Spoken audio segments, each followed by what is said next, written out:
Hello বন্ধুরা, আজকের গল্পের নাম অদৃশ্য মানুষের ছায়া। চলুন ভিডিওটি শুরু করি।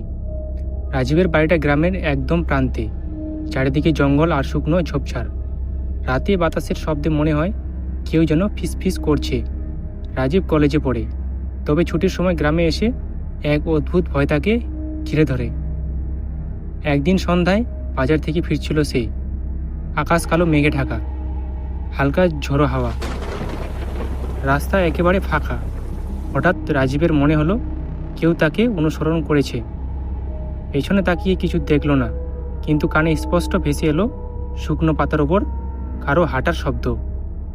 বাড়িতে ঢুকতে দরজা বন্ধ করে দিল সে।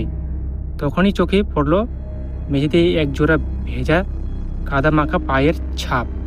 সেগুলো দরজা পর্যন্ত এসেছে, অথচ বাড়ির ভেতরে ঢোকার পর কোনো ছাপ নেই। সেই দিন রাতে ঘুম আসছিল না।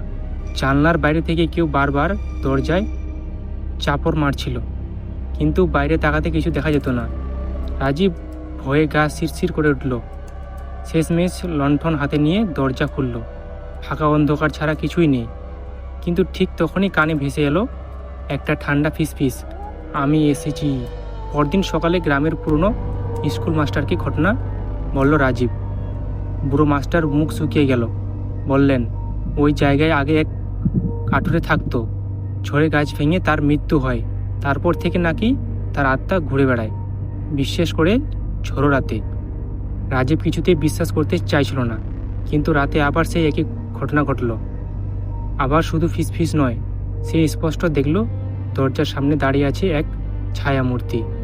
চোখ দুটো লালচে জ্বলছে, অথচ মুখ স্পষ্ট। মূর্তিটা ধীরে ধীরে এগিয়ে আসছে।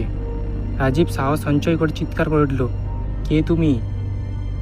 কোনো উত্তর নেই, শুধু ভয়ঙ্কর ঠান্ডা হাওয়া। হঠাৎ মূর্তিটা মিলিয়ে গেল। তৃতীয় রাতে রাজীব ঠিক করলো ভয়কে আর ভয় না পেয়ে সত্যিটা খুঁজে বের করবে। জানলার পাশে লুকিয়ে বসে থাকলো।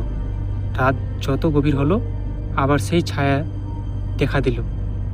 এবার রাজীব দেখল মূর্তিটা আসলে এক বৃদ্ধ, ভাঙা টর্চলাইট হাতে। কাছে যেতেই রাজীব অবাক হয়ে চিনতে পারল, এ তো পাশের গ্রামের মানস দাদা, যিনি বহুদিন আগে নিখোঁজ হয়েছিলেন। রাজীব চিৎকার করে লোকজন ডাকলো।